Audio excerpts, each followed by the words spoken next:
নমস্কার। আচ্ছা, এই যে আমরা সারাদিন এত সফটওয়্যার ব্যবহার করি, এগুলো আসলে কিভাবে বানানো হয়? মানে পেশাদাররা ঠিক কী পদ্ধতি মেনে চলেন? চলুন না, আজ আমরা সফটওয়্যার ইঞ্জিনিয়ারিংয়ের সেই আসল জগৎটার ভেতরে একটু ঢু মেরে দেখি। কল্পকাহিনী থেকে বেরিয়ে এসে বাস্তব পদ্ধতিগুলো একটু জেনে নিই। এই কথাটা শুনলে কিন্তু বেশ মন্তকি মনে হয়, তাই না?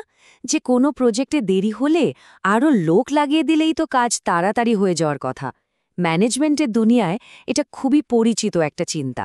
তো চলুন এই খুব সাধারণ কিন্তু ভুল ধারণাটা দিয়েই আজকের আলোচনাটা শুরু করা যাক। কিন্তু মজার ব্যাপার হলো বাস্তবতা ঠিক এর উল্টো। ফ্রেড ব্রুকসের একটা বিখ্যাত সূত্র আছে যা বলে দেরিতে চলা একটা সফটওয়্যার প্রজেক্টের নতুন মানুষ যোগ করলে সেই প্রজেক্টটা আরও দেরি হয়ে যায়। ভাবছেন কিভাবে? কারণটা কিন্তু খুব সহজ। যারা আগে থেকে কাজটা করছেন তাদেরকেই তো নতুনদের কাজটা বোঝাতে হয়, ট্রেনিং দিতে হয়। ফলে তাদের নিজেদের কাজের সময় নষ্ট হয় আর পুরো প্রজেক্টের গতি আরও কমে যায়। তাহলে প্রশ্ন হল, পেশাদাররা এই ধরনের বিশৃঙ্খলা এড়ান কিভাবে? এর উত্তরটা কিন্তু এক শব্দে দেওয়া যায়: শৃঙ্খলা। হ্যাঁ, পেশাদার সফটওয়্যার ডেভেলপমেন্ট মানে শুধু বসে বসে কোড লেখা নয়, এটা আসলে একটা সুশৃঙ্খল ইঞ্জিনিয়ারিং ডিসিপ্লিন। দেখুন, IEEEর আনুষ্ঠানিক সংজ্ঞাটাই যদি আমরা দেখি, তাহলে কি বলা হচ্ছে? বলা হচ্ছে এটা একটা পদ্ধতিগত, সুশৃঙ্খল এবং পরিমাপযোগ্য অ্যাপ্রোচ। এই শব্দগুলো খেয়াল করুন: সিস্টেম্যাটিক, ডিসিপ্লিনড, কোয়ান্টিফায়াবল। আসলে পেশাদারিত্বের আসল রহস্যটা কিন্তু এই শব্দগুলোর মধ্যেই লুকিয়ে আছে। তো এই যে শৃঙ্খলার কথা আমরা বলছি, এটা আসলে একটা কাঠামোর মতো। ভাবা যেতে পারে একটা বিল্ডিংয়ের মতো, যার কয়েকটা স্তর আছে, একটা আরেকটার উপর দাঁড়িয়ে। চলুন আমরা একদম ভিত্তি থেকে শুরু করে এই স্তরগুলো এক এক করে দেখি। সবার আগে একদম ফাউন্ডেশনাল লেয়ারে যেটা থাকে, সেটা হলো কোয়ালিটির ওপর ফোকাস, মানে গুণগত মান। এটাই হলো সেই ভিত্তিপ্রস্তর।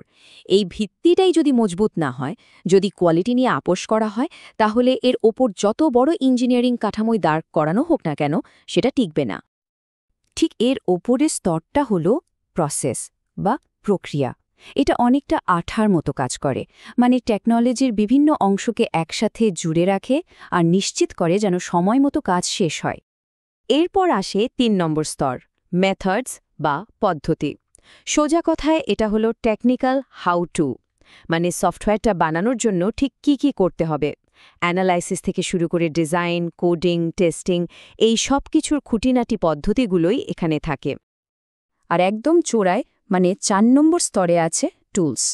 এগুলো হলো সেই সব অটোমেটেড বা সেমি অটোমেটেড সাপোর্ট সিস্টেম যা আমাদের প্রসেস আর মেথডগুলোকে বাস্তবে প্রয়োগ করতে সাহায্য করে। যেমন ধরুন বিভিন্ন কোডিং টুলস, টেস্টিং সফটওয়্যার, এগুলোই হচ্ছে টুলস। আচ্ছা, এই যে আমরা স্তরগুলোর কথা বললাম, এর মধ্যে প্রসেস বা প্রক্রিয়া স্তরটা কিন্তু ভীষণ গুরুত্বপূর্ণ। চলুন এবার এটা নিয়ে একটু বিস্তারিত আলোচনা করা যাক। এটাকে একটা সফটওয়্যারের রোডম্যাপ হিসেবেও ভাবা যায়। দেখুন, যে কোনো সফটওয়্যার প্রজেক্টের মূলে কিন্তু এই ৫টা কাজ থাকে। প্রথমে আসে কমিউনিকেশন বা যোগাযোগ, যেখানে স্টেক হোল্ডারদের কাছ থেকে সব চাহিদা বুঝতে হয়। এরপর সেই অনুযায়ী প্ল্যানিং বা পরিকল্পনা করা। তারপর মডেলিং, যেখানে পুরো সিস্টেমটার একটা ব্লুপ্রিন্ট তৈরি করা হয়। এরপর আসে আসল কাজ, কনস্ট্রাকশন, মানে কোডিং আর টেস্টিং। আর সবশেষে ডিপ্লয়মেন্ট, মানে গ্রাহকের কাছে সফটওয়্যারটা পৌঁছে দেওয়া। এই ৫টা ধাপ কিন্তু একটার পর একটা আসে এবং একে অপরের উপর নির্ভর করে। কিন্তু গল্পটা এখানেই শেষ নয়।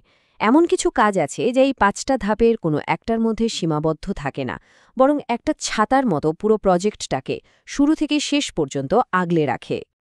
এইগুলোকে বলা হয় আমব্রেলা অ্যাক্টিভিটিজ বা ছাতা কার্যক্রম। যেমন ধরুন প্রজেক্ট ট্র্যাকিং, রিস্ক ম্যানেজমেন্ট বা কোয়ালিটি অ্যাসুরেন্স।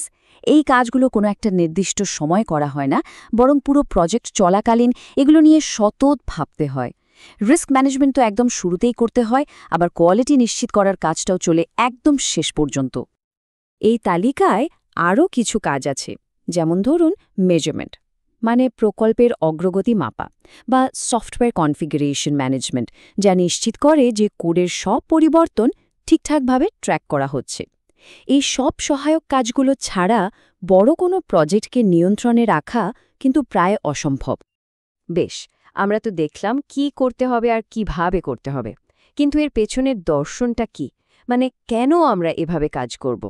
চলুন এবার সেই মূল নীতিগুলো বা গাইডিং প্রিন্সিপালসগুলো একটু জেনে নিই।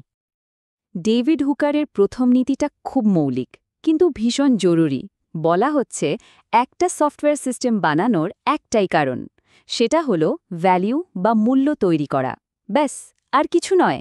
তার মানে আমরা যে ফিচারই বানাই না কেন, যে সিদ্ধান্তই নিই না কেন, নিজেকে প্রশ্ন করতে হবে এটা কি ব্যবহারকারীর কোনো কাজে আসবে।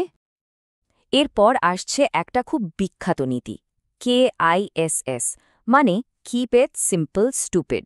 সোজা বাংলায় জিনিসটাকে সহজ রাখো, কারণ ডিজাইন যত সহজ আর পরিষ্কার হবে, সেটাকে বোঝা, ঠিক করা বা ভবিষ্যতে নতুন কিছু যোগ করা তত সহজ হবে। অহেতুক জটিলতা বাড়ানো কিন্তু ভালো ইঞ্জিনিয়ারিংয়ের লক্ষণ নয়। আর এই নীতিটাও খুব গুরুত্বপূর্ণ। আপনি যা তৈরি করেন অন্যরা তা ব্যবহার করবে। এর মানে হলো আমরা একা কাজ করি না। আমাদের লেখা কোড, আমাদের বানানো ডিজাইন অন্য ডেভেলপারদের বুঝতে হবে, ব্যবহার করতে হবে। তাই এমনভাবে কাজ করা উচিত যাতে সেটা অন্যদের জন্য সহজবোধ্য হয়। তো এতক্ষণ ধরে আমরা যে প্রসেস আর প্রিন্সিপালগুলো নিয়ে কথা বললাম, সেই জ্ঞানের আলোকে চলুন এবার আরও কিছু প্রচলিত কল্পকাহিনী আর বাস্তবতার একটা চূড়ান্ত শোডাউন দেখা যাক। একটা খুব সাধারণ ভুল ধারণা হলো গ্রাহক যদি মোটামুটি একটা আইডিয়া দিয়ে দেন তাহলে কোডিং শুরু করে দেওয়া যায়। কিন্তু বাস্তবতা হলো এটা একটা বিপর্যয়ের রেসিপি। একটা অস্পষ্ট ধারণা থেকে ভালো সফটওয়্যার বানানো অসম্ভব। পরিষ্কার চাহিদা জানতে হলে গ্রাহকের সাথে একটানা কথা বলতে হবে, যোগাযোগ রাখতে হবে। মনে আছে তো আমাদের সেই প্রথম ধাপটা, কমিউনিকেশন? এবার ডেভেলপারদের দিক থেকে একটা ভুল ধারণা ভাঙা যাক। অনেকেই মনে করেন একবার প্রোগ্রামটা ঠিকঠাক মতো চলতে শুরু করলেই কাজ শেষ, দায়িত্ব শেষ। কিন্তু সত্যিটা হলো আসল কাজ তো এর পরেই শুরু হয়। ইন্ডাস্ট্রির ডেটা কিন্তু একদম চমকে দেওয়ার মতো। এই সংখ্যাটা একবার দেখুন। একটা সফটওয়্যারের পেছনে মোট যত সময় আর শ্রম দেওয়া হয় তার ৬০ থেকে ৮০% খরচ হয় সফটওয়্যারটা প্রথমবার ডেলিভারি দেওয়ার পরে, মানে রক্ষণাবেক্ষণ আর আপডেটের পেছনে। তার মানে বুঝতেই পারছেন, ডেলিভারি দেওয়াটা শেষ নয়, বরং একটা লম্বা সফরের শুরু মাত্র। তাহলে সবশেষে প্রশ্নটা এটাই দাঁড়ায়, সফটওয়্যার ইঞ্জিনিয়ারিং মানে কি শুধু কিছু কোড লেখা, নাকি এর আসল উদ্দেশ্য হলো এমন কিছু তৈরি করা যা দীর্ঘস্থায়ী হয় এবং ব্যবহারকারীদের জন্য সত্যিকারের মূল্য নিয়ে আসে? আসলে একজন সাধারণ কোডার আর একজন পেশাদার সফটওয়্যার ইঞ্জিনিয়ারের মধ্যে পার্থক্যটা কিন্তু এই চিন্তাভাবনাতেই।